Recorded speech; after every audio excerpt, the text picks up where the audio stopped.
Assalamualaikum warahmatullahi wabarakatuh.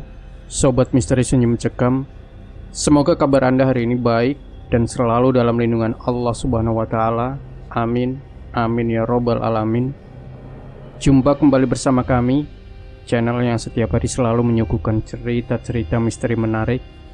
Dan untuk kesempatan kali ini kami sudah menyiapkan sebuah kisah misteri yang berjudul Aliran Pesugihan yang Berisiko Tinggi.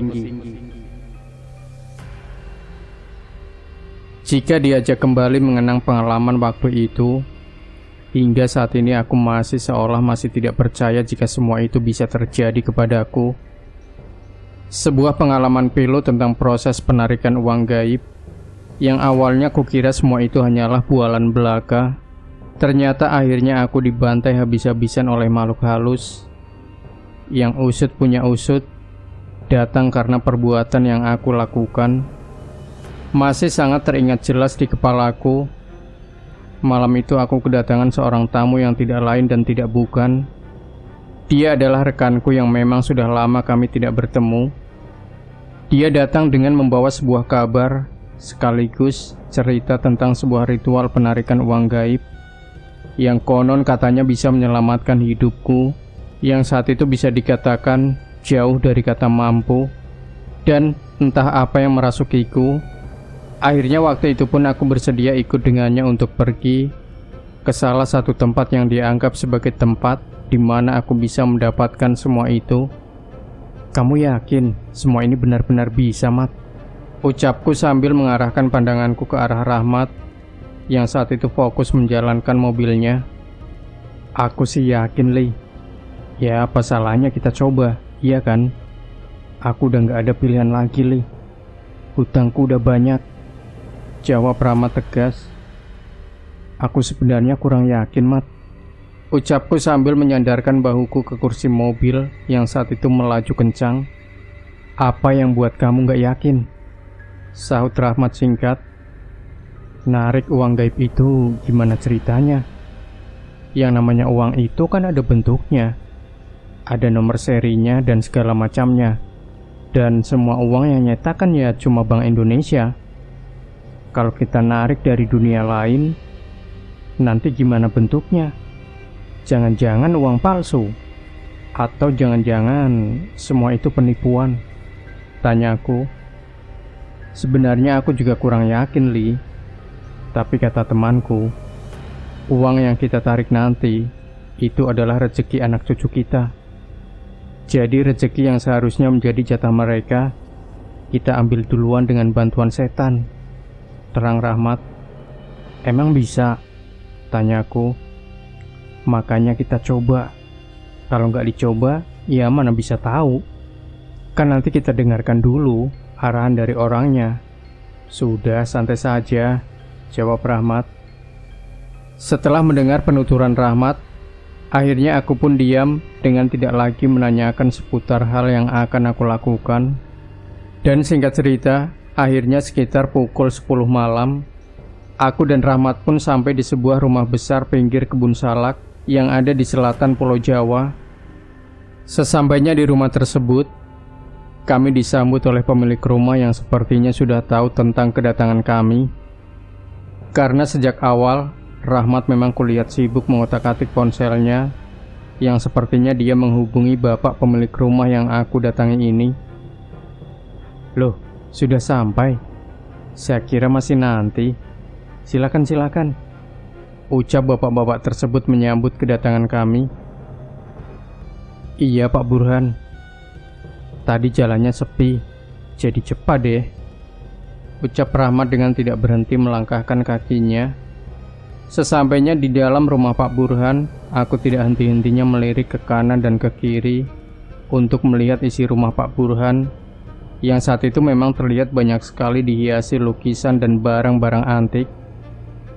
Pak Burhan yang awalnya kukira adalah seorang seniman, ternyata beliau berprofesi sebagai seorang dukun.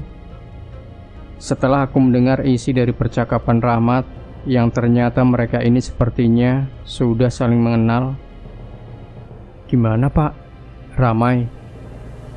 Tanya Rahmat dengan menyalakan sebatang rokok yang memang tersedia di meja ruang tamu saat itu. Ya, ada saja lah, Mat. Tiap hari ya gini, banyak tamu datang. Ngomong-ngomong, gimana keadaan Bambang? Jawab Pak Burhan. Malam itu setelah kami puas berbasa-basi, akhirnya Rahmat pun terlihat mulai membicarakan tentang maksud dan tujuan sebenarnya kenapa kami datang kemari. Hal itu tentu saja ditanggapi oleh Pak Burhan, yang akhirnya kami memang diarahkan untuk melakukan berbagai ritual yang menurutku sangat tidak masuk akal. Asal kalian tahu, penarikan uang gaib adalah salah satu aliran pesugihan yang terbilang sangat berisiko. Karena selain berbahaya, hal ini memang mengambil hak, rezeki serta umur yang kalian miliki. Dan kalian juga harus berhati-hati dalam hal ini, karena tidak sedikit pula dukun yang mengaku bisa menarik uang gaib, namun ujung-ujungnya adalah penipuan, yang minta inilah, itulah, syaratnya inilah, harus setor berapa uang duluan, dan masih banyak lagi. Jika kalian menemukan hal seperti itu, ingatlah itu semua adalah penipuan. Zaman sekarang, dukun seperti itu sudah banyak sekali, Mas. Yang benar-benar bisa menarik uang gaib hanya 1:10. Jadi harus benar-benar sangat berhati-hati jika ingin mencari orang untuk memandu ritual ini. Tapi Mas tenang saja. Di sini saya memang akan menunjukkan jalan yang belum tentu bisa menghasilkan tersebut. Terang Pak Burhan jelas. Maksudnya belum tentu menghasilkan itu gimana, Pak? Ucapku memotong penjelasan Pak Burhan. Masnya tahu uang yang akan Mas tarik ini uang siapa? Tanya Pak Burhan balik. Nggak tahu, Pak. Jawabku polos. Uang itu ya uang Masnya sendiri. Ini semua rezeki yang akan Mas dapatkan nanti.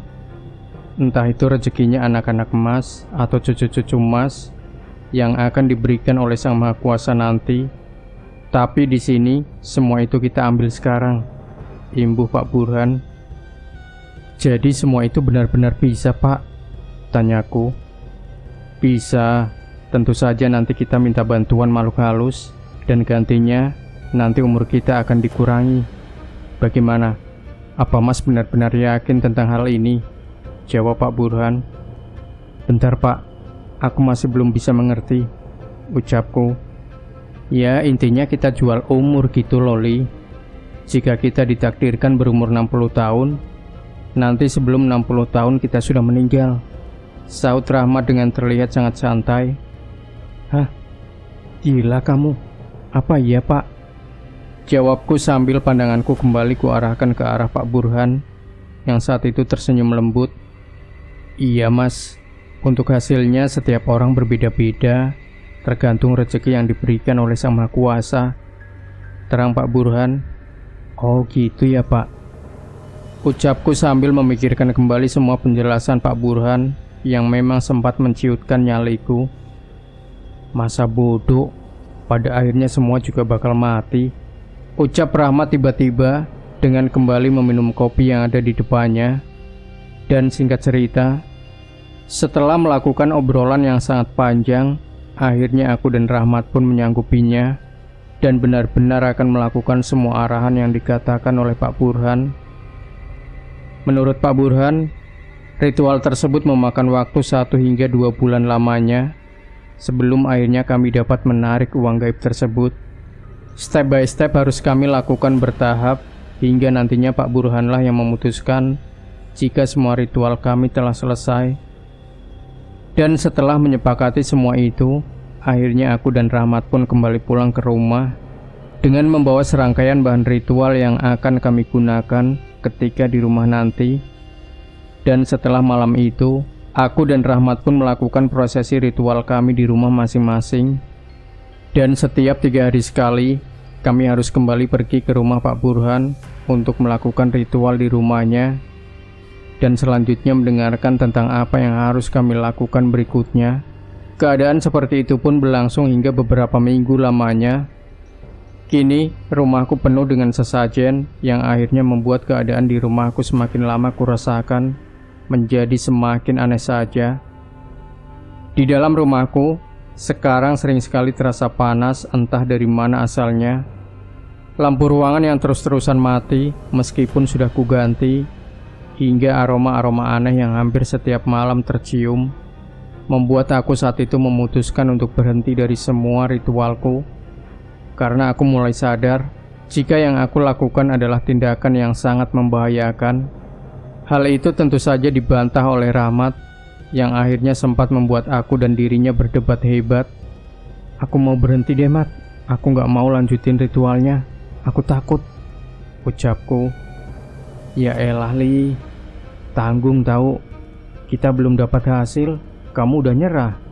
Gimana sih? Gak lama lagi ritualnya selesai kok," sahut Rahmat. "Udah deh, aku berhenti saja.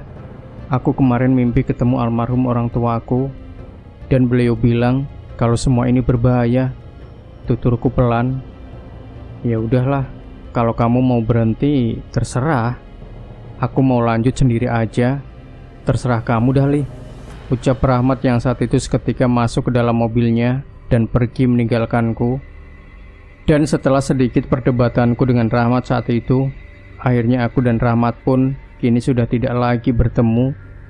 Sesajen-sesajen di dalam rumahku yang sebelumnya tertata rapi, saat itu juga sudah tidak ada lagi. Kini semuanya sudah benar-benar kutinggalkan karena aku sadar jika semua yang aku lakukan tersebut adalah hal yang tidak benar. Namun anehnya, setelah semuanya kutinggalkan, bukannya damai, waktu itu aku malah diteror habis-habisan oleh makhluk halus yang sepertinya tidak terima dengan keputusanku. Masih sangat teringat jelas di kepalaku. Malam itu adalah malam ke-7. Aku tidak lagi menaruh sesajen di tempat biasanya. Meja yang sebelumnya kugunakan sebagai tempat sesajen, waktu itu pun juga sudah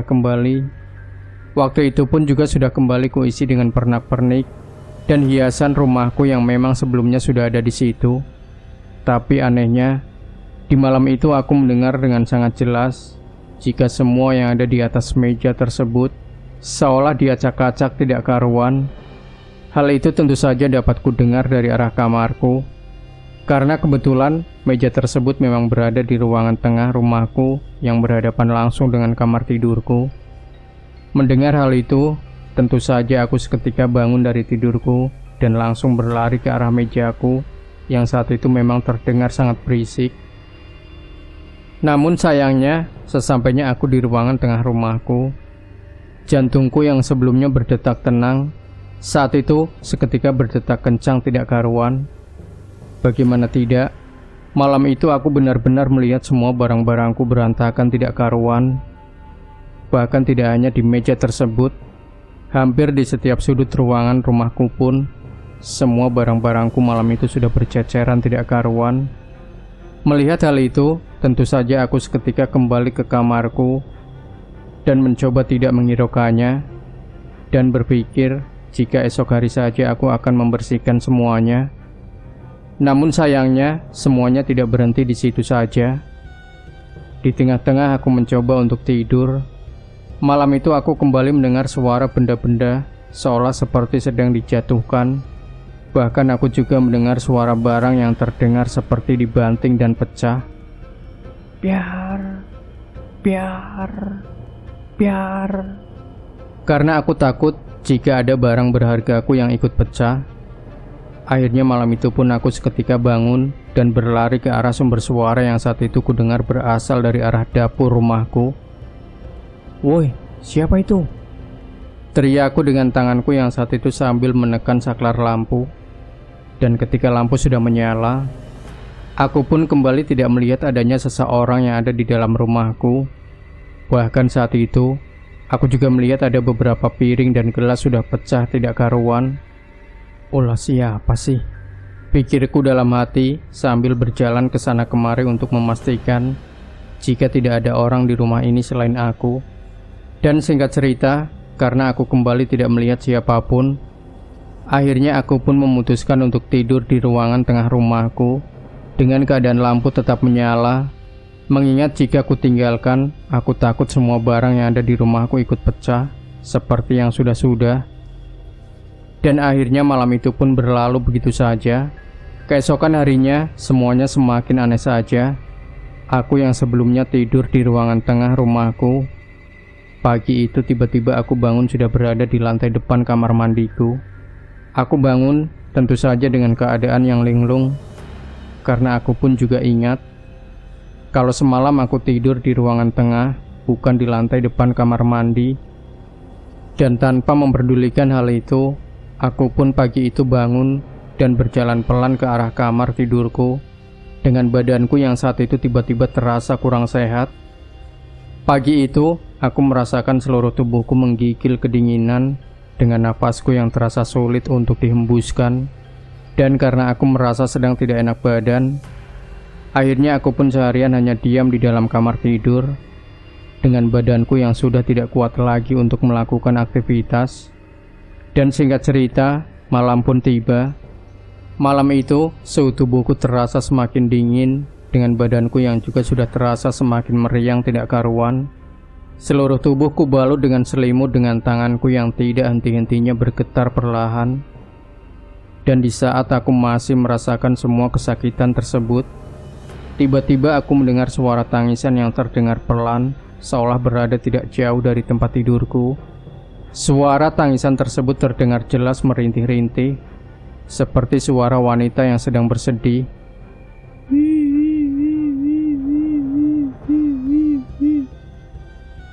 Mendengar hal itu, aku pun seketika membuka selimutku dengan jantungku yang mulai berdetak kencang tidak karuan. Waduh, sialan, ada suara orang nangis lagi, ucapku dengan tetap tidak bangun dari tidurku. Dan tidak berhenti di situ saja, ketika aku masih terus mendengar suara tangisan tersebut, malam itu aku juga mendengar suara lain yang sepertinya suara langkah kaki orang mondar-mandir, yang kuduga kuat juga berasal dari dalam rumahku. Plek, plek, plek, plek, plek, plek. Hal itu dapat kupastikan, selain dari suara keras langkah kaki tersebut, aku juga bisa melihat dari bawah pintu kamar tidurku yang tertutup. Ada bayangan yang terlihat warawiri layaknya seseorang sedang mencari sesuatu. Mengetahui hal itu, tentu saja aku tetap tidak bergerak dari tidurku, dengan terus memperhatikan dari dalam selimutku, yang malam itu sudah kubuka sedikit agar aku bisa mengintip. Dan dengan terus melihat bayangan yang terlihat sesekali melintas, ditambah suara tangisan yang tidak berhenti terdengar, malam itu aku tiba-tiba merasakan jika ada seseorang yang ikut tidur bersamaku. Hal itu dapat aku rasakan. Selain suara ranjang yang terasa bergerak, aku juga mendengar ada suara hembusan nafas yang terdengar tepat di belakang tubuhku, yang malam itu posisiku memang sedang miring ke kanan. Merasakan hal itu, tentu saja aku sama sekali tidak berani menoleh ke belakang, dengan air mataku yang saat itu sudah menetes perlahan karena ketakutan. Aduh, siapa lagi nih?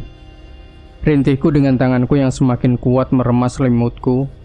Dan setelah beberapa lama kemudian, akhirnya aku pun memberanikan diri untuk menoleh ke belakangku, karena aku mulai khawatir dengan keselamatanku. Namun akhirnya, setelah aku menoleh ke belakang, malam itu tiba-tiba aku melihat ada potongan pohon pisang yang seukuran dengan tubuhku. Potongan pohon pisang tersebut terlihat tergeletak benar-benar berada tepat di belakang tempatku tidur saat itu. Bahkan hingga cerita ini aku tulis pun, potongan pohon tersebut memang masih saja kusimpan di dalam rumahku, agar aku tidak lupa jika kejadian seperti itu pernah menimpa hidupku. Bagaimana bisa lupa?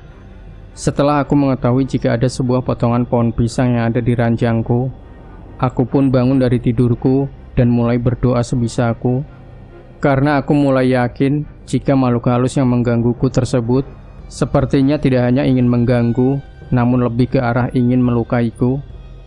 Mengetahui hal itu, aku pun seketika bangun dari tidurku dan langsung duduk di pojok dinding kamar tidurku dengan mulutku yang tidak berhenti berkomat kamit membaca doa. Di tengah-tengah aku masih duduk ketakutan, tiba-tiba pandanganku teralihkan dengan adanya sosok laki-laki yang terlihat dari jendela kaca yang ada di dalam kamar tidurku. Sosok laki-laki tersebut berdiri tegak dengan menatap ke arahku, dan yang paling membuat aku terkejut adalah ketika sosok laki-laki tersebut Kulihat dengan lebih teliti, ternyata wajahnya sangat mirip dengan wajahku. Bahkan bisa dikatakan dia saat itu adalah aku, mengingat baju yang dipakainya pun sangat sama dengan baju yang kukenakan saat itu. Namun bedanya saat itu dia terlihat lebih pucat dariku, dan dia juga terlihat sedang bersedih. Mengetahui hal itu, aku pun seketika bergegas keluar dari kamarku, karena aku sudah tidak kuat lagi menahan semua gangguan itu. Badanku yang masih sakit dengan tubuh yang sangat lemas, malam itu benar-benar kupaksa kugunakan untuk berjalan keluar agar aku segera mendapatkan bantuan. Namun sayangnya, setelah aku baru saja keluar dari kamar tidurku dan baru saja sampai di ruang tengah rumahku, aku kembali melihat dengan mata kepalaku sendiri. Ada sosok perempuan berambut gimbal yang terlihat duduk jongkok di salah satu sudut yang ada di ruangan tengah rumahku tersebut. Sosok gimbal itu terlihat menangis terseduh-seduh dengan tangannya yang tidak berhenti mencakar-cakar lantai rumahku. Dan di saat itulah aku sangat terkejut dan berpikir, jika dialah sumber suara tangisan yang sedari tadi aku dengarkan. Dan dengan kondisi terseok-seok, aku pun melanjutkan langkahku dengan tidak lagi bisa menahan semua ketakutanku. Seolah tubuh gemetar dengan nafas yang terasa semakin sulit untuk dihembuskan. Seolah melengkapi penderitaanku yang saat itu sudah tidak bisa lagi digambarkan. Seolah melengkapi penderitaanku yang saat itu sudah tidak bisa lagi kugambarkan. Dan singkat cerita, setelah aku berhasil keluar dari rumahku, aku kembali melihat pemandangan yang sangat tidak masuk akal. Aku kembali melihat pemandangan yang sangat tidak masuk di akal. Malam itu, ketika aku keluar dari rumahku, aku melihat banyak sekali orang yang berlalu lalang dengan wajah yang sangat mengerikan. Semua orang-orang tersebut berkepala botak, dengan tubuhnya yang juga terlihat menghitam entah kenapa. Dan tidak berhenti di situ saja, orang-orang yang kulihat tersebut semuanya berjalan menunduk dengan tidak ada satupun yang terlihat mengerokanku. Saat itu, aku seolah berada di tengah-tengah tempat yang tidak pernah aku lihat sebelumnya. Aku pun juga masih ingat, malam itu semua bangunannya juga terlihat sangat asing bagiku. Bahkan rumah tetanggaku yang biasanya kugunakan untuk menitipkan jemuran baju, saat itu juga sudah tidak lagi terlihat. Dan di tengah-tengah aku masih kebingungan, tiba-tiba aku mendengar suara orang yang memanggil-manggil namaku, yang setelah kutoleh ke belakang, dia adalah orang tuaku yang sudah meninggal beberapa tahun yang lalu. Beliau terlihat berdiri di depan pintu rumahku dan menyuruhku untuk kembali masuk ke dalam agar aku tidak lagi melanjutkan langkahku. "Kembalilah, Nak," teriak almarhum ibuku yang saat itu terlihat melambai-lambaikan tangannya ke arahku. Mengetahui hal itu, aku pun seketika kembali berjalan cepat ke arah rumahku dengan kepalaku yang semakin pusing tidak karuan. Ditambah dengan perutku yang juga sudah mual-mual, seolah tidak bisa lagi kutahan. Dan puncaknya, saat itu semuanya tiba-tiba berubah menjadi gelap tidak karuan. Kepalaku pusing dengan seluruh tubuhku yang sudah tidak bisa lagi kurasakan. Dan singkat cerita, malam itu sepertinya aku pingsan. Keesokan harinya, ketika aku bangun, aku sudah dikerumuni oleh tetangga-tetanggaku dan beberapa orang yang ada di lingkungan sekitar rumahku. Menurut warga, aku ditemukan di sumber air yang berada 2 km dari rumahku. Sumber air tersebut adalah sumber air utama untuk menghidupi orang-orang yang ada di desaku. Bagi warga desaku, sumber air tersebut memang sangat dikeramatkan, karena selain di situ terdapat sebuah pohon keramat desa. Di sumber tersebut memang kerap dijadikan sebagai tempat ritual ketika sedang ada acara selamatan desa. Hal itulah yang membuat warga desa benar-benar mengeramatkan tempat tersebut. Bahkan banyak yang percaya di tempat tersebut terdapat gerbang gaib menuju dunia lain. Karena ternyata bukan hanya aku yang pernah ditemukan tiba-tiba tidur di tempat tersebut. Sebelumnya ada beberapa warga juga pernah ditemukan di sumber air tersebut. Selain itu juga pernah ada beberapa anak kecil yang hilang dan akhirnya juga ditemukan di tempat yang sama. Hal itulah yang akhirnya membuat warga desaku beranggapan jika aku kemarin sudah masuk ke dalam alam lain, dan alhamdulillah aku bisa keluar dengan selamat. Singkat cerita, setelah mendengar semua penuturan warga, Aku pun hanya kebingungan dan bisa dikatakan saat itu aku linglung seperti orang yang sedang tidak waras. Hal itu memang sangat masuk akal karena aku pun saat itu juga merasakan jika ada sesuatu yang aneh sedang mengincarku. Yang aku rasakan saat itu adalah aku seperti terus diawasi oleh sosok laki-laki dengan telingaku yang terus berdengung kencang tidak karuan. Dan tidak berhenti di situ saja, sosok perempuan gimbal yang sebelumnya kulihat terus menangis pun saat itu sering sekali terlihat warawiri di depanku. Dengan tidak jarang juga dia menoleh ke arahku dengan tatapan yang hingga kini tidak akan pernah bisa aku lupakan.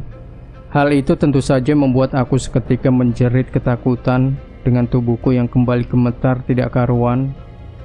Dan setelah para warga melaporkan keadaanku kepada Pak Kepala Dusun, akhirnya Pak Kepala Dusunlah yang mengarahkan warganya untuk membawaku ke tempat sesepuh.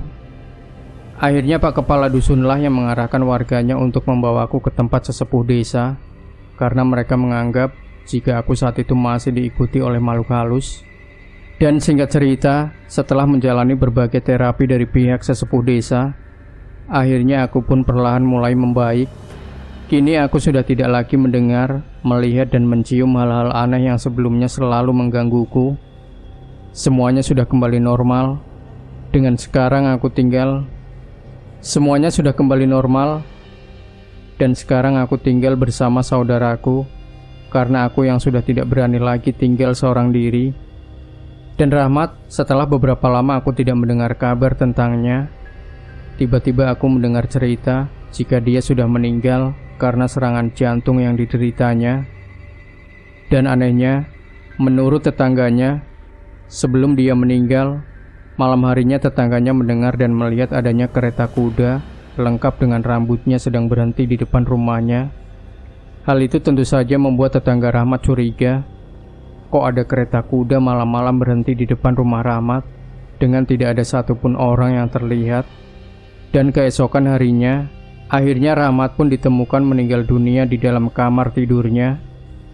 Di dalam cerita ini, aku tidak bisa memastikan tentang bagaimana sebenarnya kematian Rahmat, apa yang membuatnya meninggal, dan apakah ritual penarikan uang gaibnya berhasil.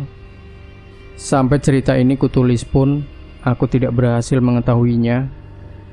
Karena kita pun semua tahu, terakhir aku ketemu dia ketika aku diajak untuk kembali ke rumah Pak Burhan, dan aku menolaknya. Dan akhir cerita, setelah semua itu berakhir, aku sebenarnya sempat kembali bertemu dengan Pak Burhan. Pada kesempatan itu tentu saja aku menanyakan tentang bagaimana akhir dari ritual Rahmat.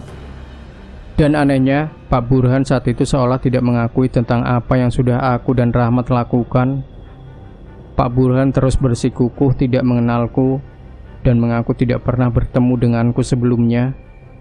Jangankan aku, Rahmat pun menurut Pak Burhan adalah sebuah nama yang sangat asing di telinganya. Hal itu tentu saja membuat aku seketika curiga tentang siapa sebenarnya Pak Burhan. Karena aku pun masih sangat ingat, kurang lebih 5 tahun yang lalu, dialah yang mengarahkanku dan Rahmat untuk melakukan praktek ritual tersebut. Tapi anehnya, dia benar-benar bertingkah seolah tidak pernah bertemu dan berurusan denganku. Dan tanpa memikirkan hal itu, akhirnya aku pun kembali menjalani kehidupanku dengan tidak lagi mendekati hal-hal semacam itu. Karena asal kalian tahu, yang aku alami saat ini benar-benar sangat menyeramkan. Dan hanya sebuah keberuntungan dan belas kasihan dari Tuhanlah yang membuat aku akhirnya bisa selamat dan hidup hingga saat ini. Demikian Sobat Misteri Sunyi Mencekam. Jangan lupa berikan komentar Anda, like, share video ini, subscribe channel Sunyi Mencekam. Nantikan kembali cerita-cerita misteri terbaru dari kami. Wassalamualaikum warahmatullahi wabarakatuh.